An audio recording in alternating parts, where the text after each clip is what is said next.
He showed Emeka and Nedu around, and Emeka received the shock of his life. He saw his sister Nkechi. She was entertaining the men at the club by dancing for them almost naked. Emeka was shocked that his sister had become a stripper. Before Emeka could ask any questions, Nedu pointed at Nkechi and he told Emeka that she's one of the girls his boys brought in the last week.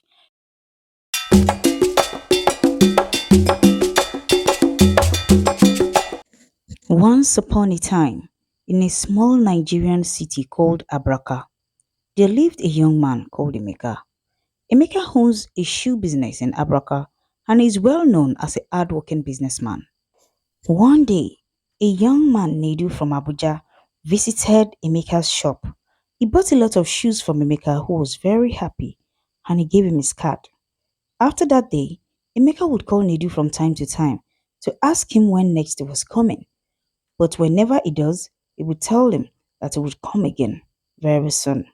One day, Emeka called Nedu and he began to talk about how business was not moving and how he wished he had more money to expand his business. Nedu smiled as Emeka complained. He asked him why he would depend on only selling shoes when there are other lucrative businesses he could venture into. Emeka explained how he has been struggling to make ends meet and Nedu promised to help him out. Months later, Emeka and Nedu became very close and he invited him to his house in another city. When Emeka saw the massive building Nedu lived in, he was shocked and could not believe his eyes. He never suspected that Nedu was that rich and he never even mentioned it to him. After entertaining Emeka and making him feel at home, Nedu began to explain to Emeka that he got his money by recruiting beautiful females for the rich men in his city. He does this every week and is well paid, especially for beautiful slim girls. Nedu was surprised to hear this. He couldn't believe Nedu. He asked him if all he does is to take the girls to the politicians or if there was any other thing he does. But Nedu replied that all he does is deliver the girls and get paid. Emeka began to feel bad for meeting Nedu this long after suffering for so long. He wished he had met him earlier and become rich like him.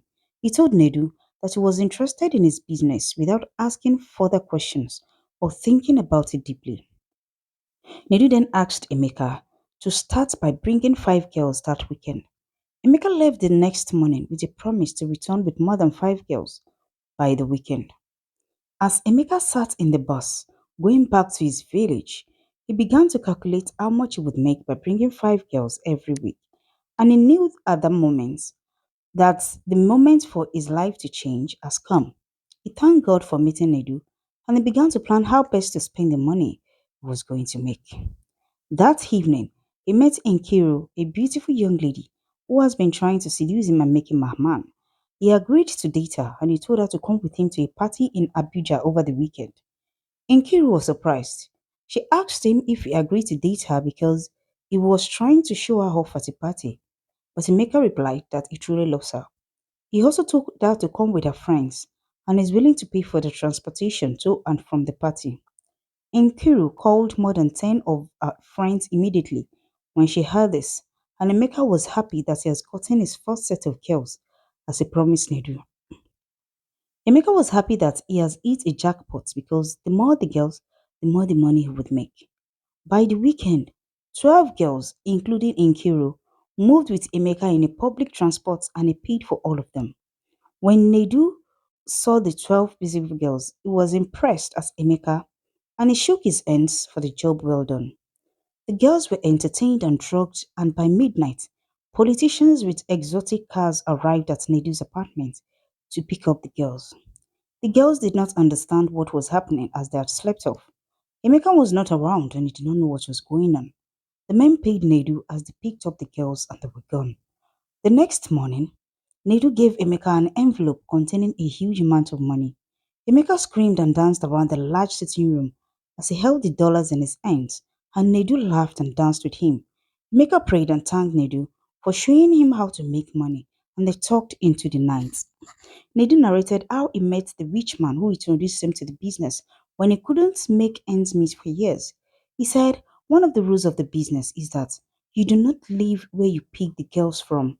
So he told Nedu to relocate from Abraka and come live in Abuja with him. He also told him to always travel far to pick up the girls if he doesn't want to put himself in trouble. Months later, Emeka bought a house close to Nedu and relocated to Abuja, and they would often travel together to different parts of the country to get females for politicians. One day, Emeka traveled to see his parents after a long time. His siblings and parents were very happy to see him, but his only sister, Nkechi, who was in school, was not around. He spoke to her on phone that morning and informed her of his arrival. She was very happy that her brother was around, and she told him she would come back home to see him after lectures. By evening, Emeka called his sister to find out if she was on her way back home, but her number was switched off. Emeka asked his parents if Nkechi always comes home that late, but his parents replied that there must be a tangible reason because she doesn't come home that late. When she did not arrive after 5 hours, Emeka's parents began to panic. Emeka asked his parents to stop panicking and pray for Nkechi's safe arrival instead, and the family went to bed hoping that she might have decided to stay back at school. The next morning, Emeka asked his younger brother Izzy to come with him, and together they went in search of Nkechi at her school. They got to her department and asked some of her friends if she came for lectures the previous day. They all told Emeka the same thing. Nkechi was at school the previous day and she left without going for the last lecture because she said she had a visitor waiting for her at home. Emeka replied that she left school so she could see him, but she did not come home. The girls were surprised. They told Emeka to report at the police station, and he did just that. 2 days later, Nkechi still did not return home, and at this point, her family had become very worried.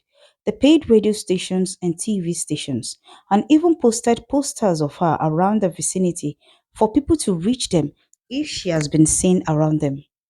Emeka stayed for a week, hoping that Nkechi would come back home, but he was surprised that she did not return, and her phone remained switched off. As soon as he got back to Abuja, his friend Nedu decided to help. He called one of the politicians he works for and he asked them to come see him. When Emeka and Nedu got there, they went together to the police station and they reported the case. Then he took them to his club. He showed Emeka and Nedu around and Emeka received the shock of his life. He saw his sister Nkechi. She was entertaining the men at the club by dancing for them almost naked. Emeka was shocked that his sister had become a stripper. Before Emeka could ask any questions, Nedu pointed at Nkechi and he told Emeka that she's one of the girls his boys brought in the last week. Emeka was dumbfounded.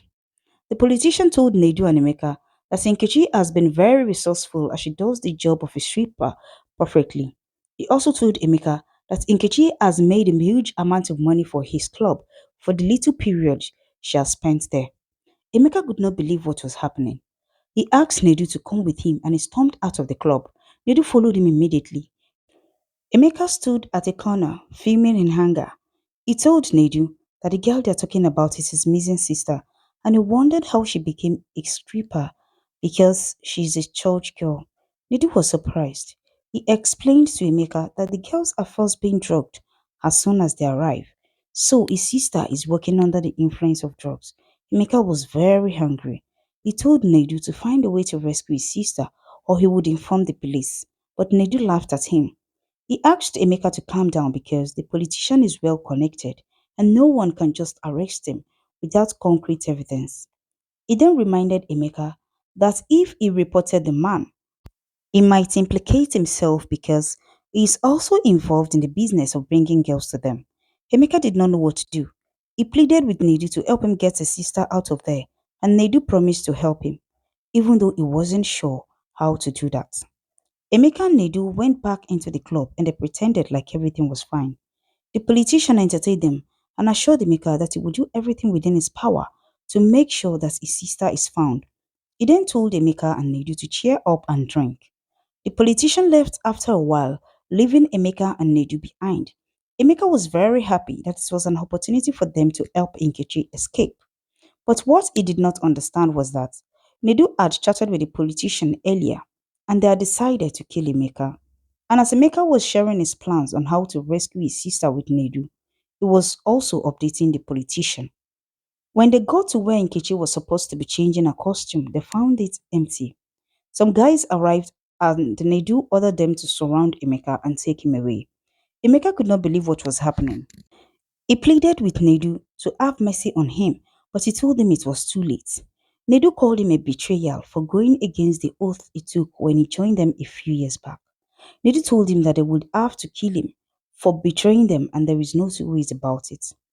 Emeka pleaded and pleaded, but it all fell on deaf ears. The politician came around shortly after and instructed his boys to kill Emeka and his friend Nedu, and the two friends were killed immediately. Emeka's parents searched for him for days before finally finding his body by the roadside. Emeka's younger sister continued serving the politician as she was continuously drugged and monitored to prevent her from escaping. Years later, she had become a shadow of herself and was no longer useful to the politician at the club. So, he dropped her off in a very far neighboring country where she wasn't known by anyone. This story teaches us to be patient. If Emeka was patient, he could achieve a lot being a shoe vendor, but he wanted quick riches. He met his end and as a result of his lack of patience. Thank you so much for watching. Please subscribe, like, and share to enjoy more interesting stories like this. Have a great day. Bye.